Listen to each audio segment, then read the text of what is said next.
Let's get straight into this 10-minute full body dynamic stretching routine you can do as a follow along with me as part of a warm-up or some morning mobility. You don't need any equipment. First, we're going to be transitioning between a squat and a pike position. So have your feet about shoulder width apart, slight turn out to the toes. We're going to sink into a squat, put your fingertips on the floor, stand into that pike position, drop down back into that frog squat, knees out,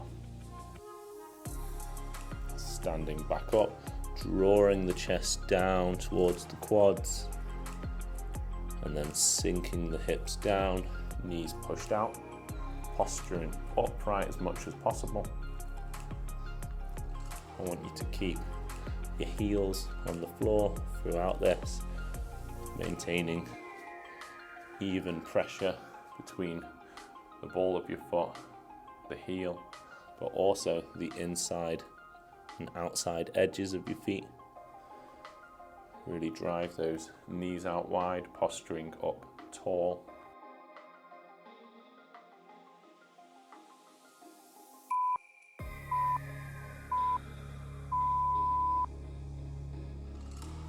Next, we're going to be going into some Spider-Man lunge rotations. So if you start off in a press-up position, take your left foot on the outside of the left hand, turn and rotate up towards the ceiling with that left hand, return the hand on the inside of the left foot and switch to the other side. So right foot on the outside of the right hand, turn and rotate that right hand up towards the ceiling. Replace that hand back on the inside of the right leg and repeat, so onto the left. I'm going to do this on my knuckles, but that's not necessary. I just do it to protect my wrist slightly, but you can do this on the flats of your palms, absolutely no problem. Let's work on lengthening now through that back leg, getting a nice stretch down the quad and hip flexor.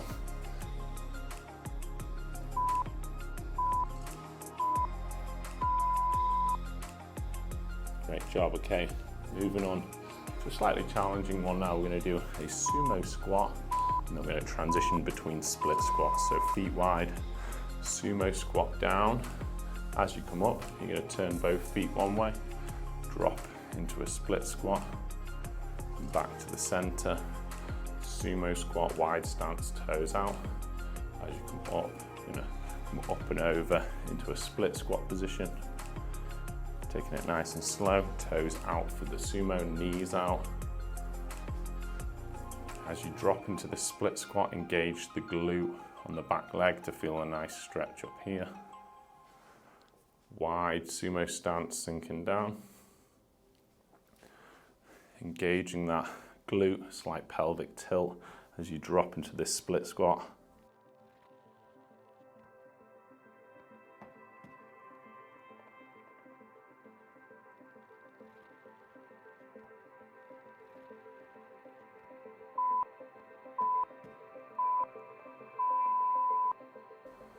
Okay, I'm going to fold my mat up to give me a little extra knee support.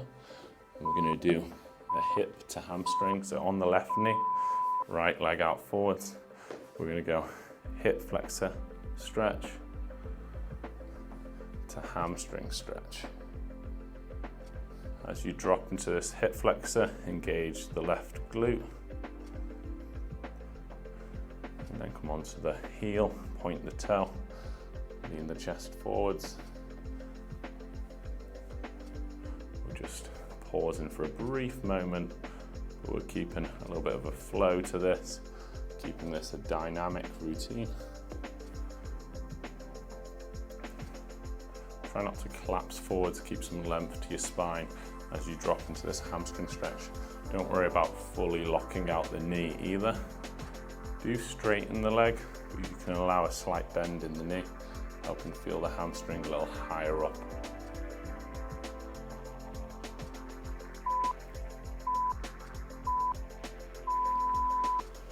Okay, we're going to take it to the other side, so I'm going to kneel on my right knee, on my left foot out front, You're going to drop to that hip flexor stretch, and then onto the heel, sinking into the hamstring. Drop the right hip forwards, engaging the glute on the right side at the same time. Hips scoot back, chest folds forwards. Fingertips can reach to the floor. Don't worry if you reach the floor with them or not. Just go in that direction. If you can't feel your hip flexor on that back leg as you go into that hip flexor variation, you probably just need to tilt your pelvis under slightly more.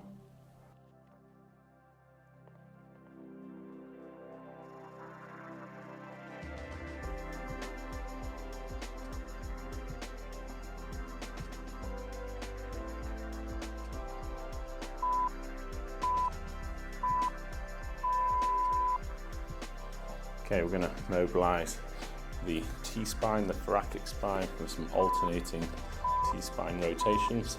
So I want you to take your left hand under, drop the shoulder, look up to the ceiling, and then reach that left hand up as if you're trying to touch the sky.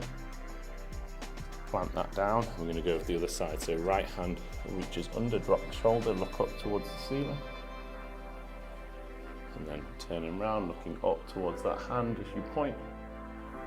I'm going to keep going, alternating sides.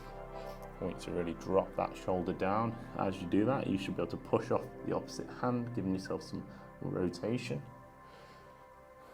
Reaching up.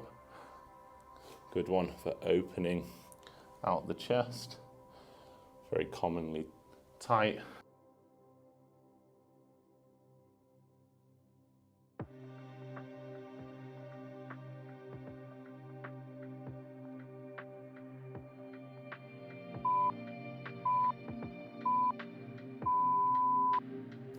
That's a nice rotational exercise for the upper back, but let's get the lower back moving as well. So if you lie on your back, arms out to the sides, you're going wipers. Don't worry about dropping all the way down to the floor. Just 2/3 of the way down should be enough.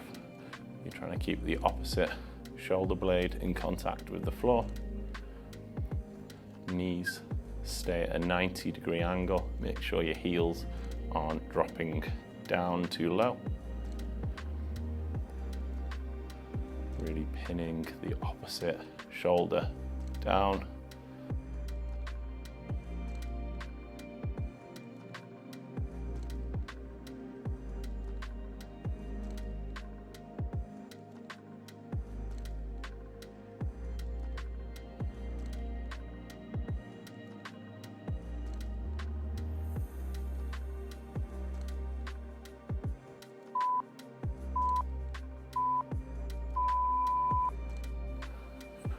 Working on some internal, external hip mobility now. I'm going to do some 90-90s. So dropping knees down to one side, creating these 90-90 angles, and then hinging over, leaning your chest forwards over your foot.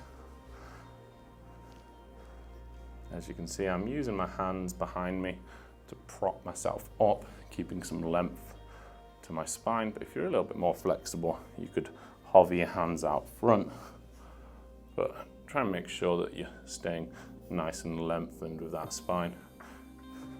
I find I get a better stretch actually if I just use a little back arm assistance to help push me upright and forwards.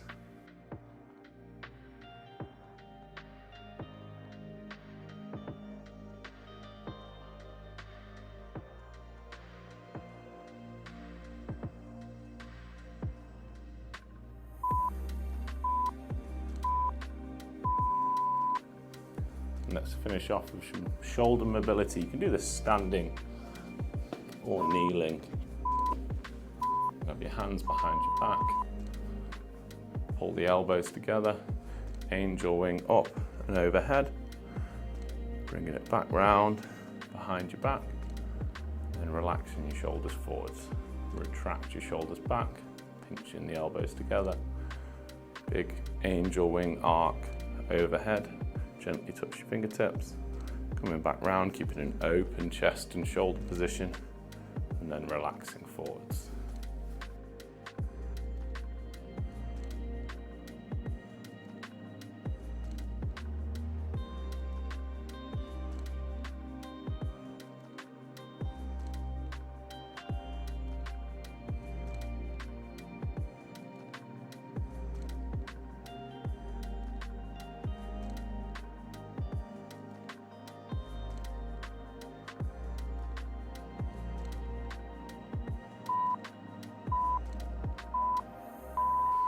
Well done. If you've got a couple more minutes, why not try one of these 2 routines with me right now, and I'll see you again soon.